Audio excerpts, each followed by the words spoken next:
Buen día. Ante todo, mi agradecimiento a la Academia de Ciencias Políticas y Sociales por haberme invitado a participar en este importante proyecto de reflexión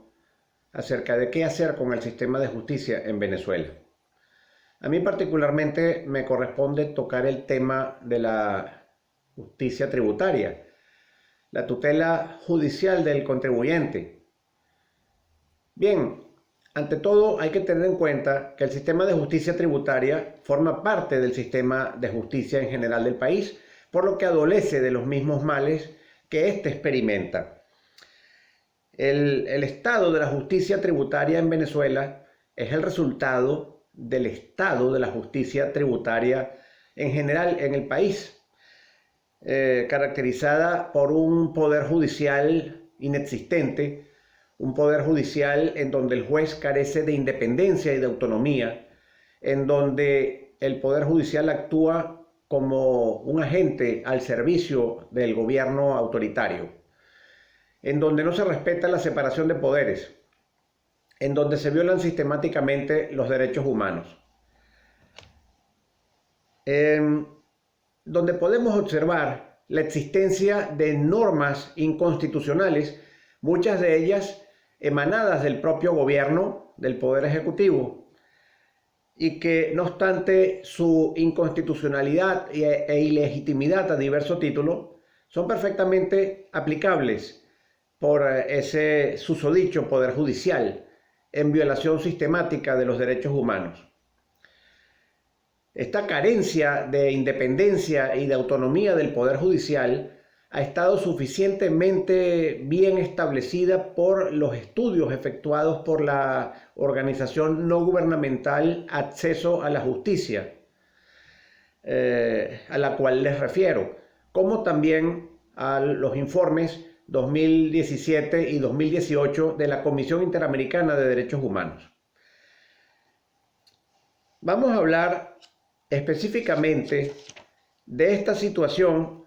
en cuanto a la inconstitucionalidad presente en los códigos orgánicos tributarios.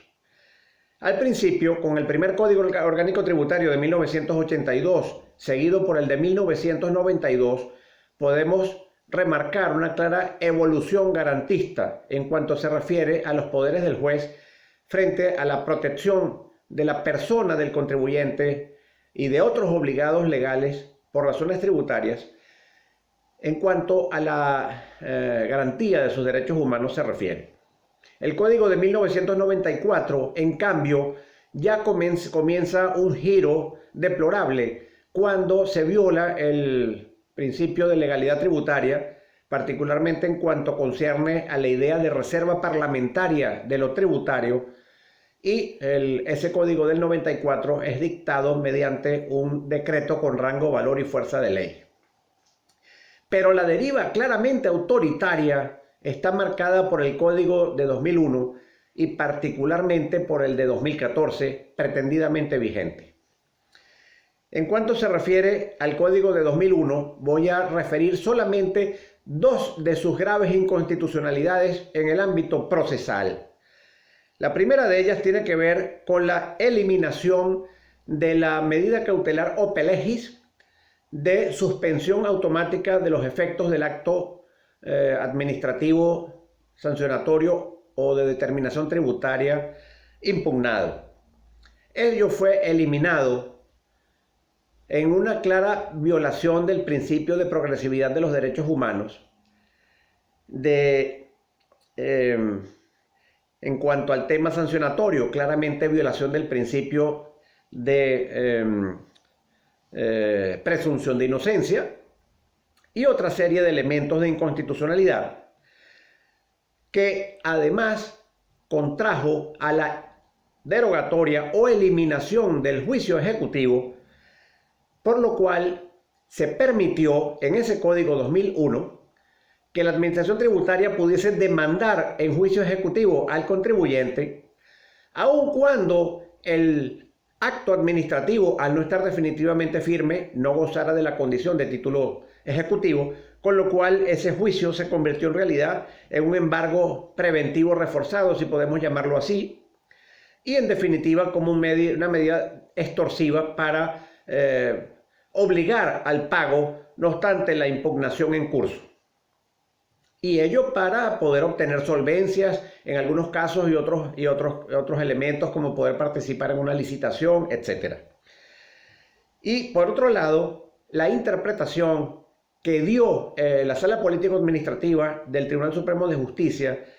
a la norma en donde se indicaba que no obstante la eliminación de la cautelar ope legis, esa suspensión podía darse por petición del contribuyente recurrente siempre y cuando demostrase el fumus boni iuris o el periculum in mora, y la Sala Político-Administrativa, en una interpretación que tildó de correctiva, indicó que la O debía leerse como I y punto. Estos elementos, por supuesto,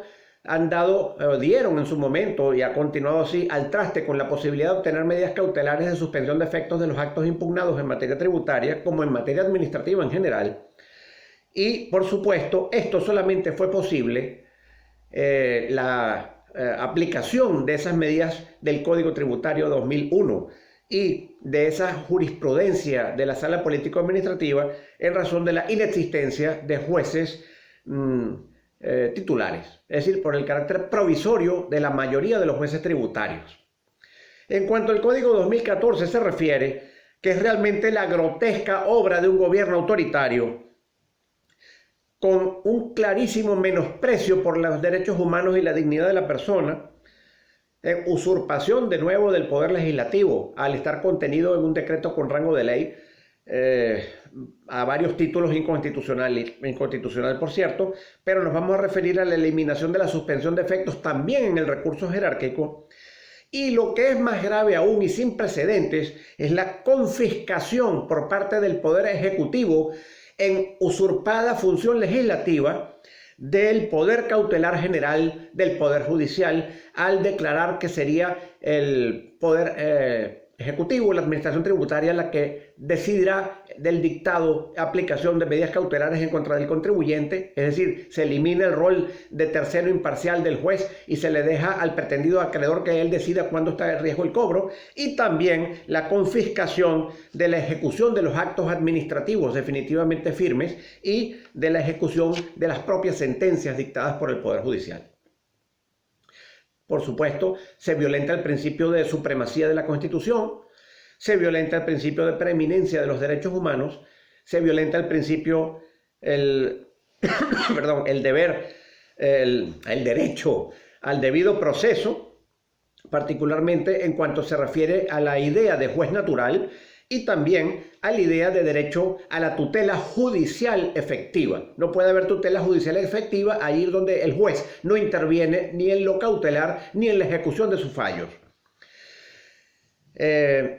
Vamos a pasar de largo los principios, los privilegios y prerrogativas procesales que a granel han proliferado, incluso por obra del propio Poder Judicial. La inexistencia de poder judicial en Venezuela, yéndonos a las conclusiones, inexistencia del juez Paragua en la nomenclatura de Eduardo Couture,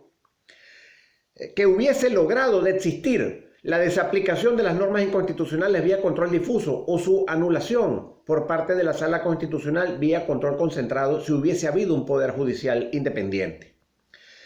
El autoritarismo ha implicado o necesita o se manifiesta con la no separación de poderes y con la inexistencia de un juez independiente. No hay garantía del Estado de Derecho,